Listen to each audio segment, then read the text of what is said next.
the problems of poverty versus the problems of prosperity. Few things evoke compassion and charity in the human heart as much as the sight of a barely dressed boy with a bloated belly and a matchstick-like arms, indicative of chronic malnutrition. We may feel driven to address the problem of poverty by not just contributing charity, but maybe starting a charitable organization and becoming a social justice activist. Some people feel that the solution lies not so much in giving charity but in economic development, so that people can earn their own living. While both approaches have their value, a politically incorrect secret about poverty is that starvation is often caused not so much by a lack of money as by the misuse of money by people for indulging in vices such as drinking.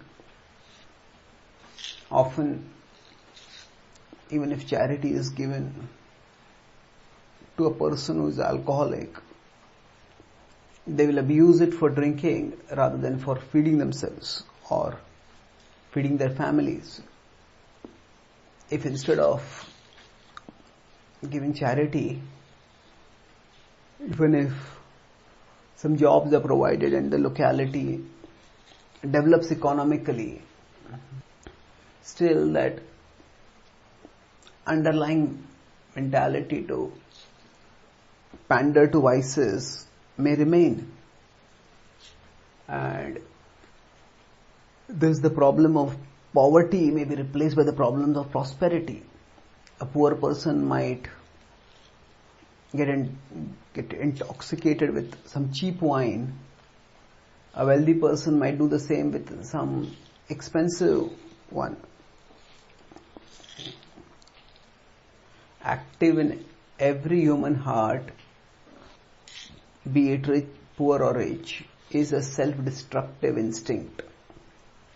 As the Bhagavad Gita 3:36 points out, athakena prayukto yam papam charati purushaha anichchanapi varshneya baladivan yojitaha.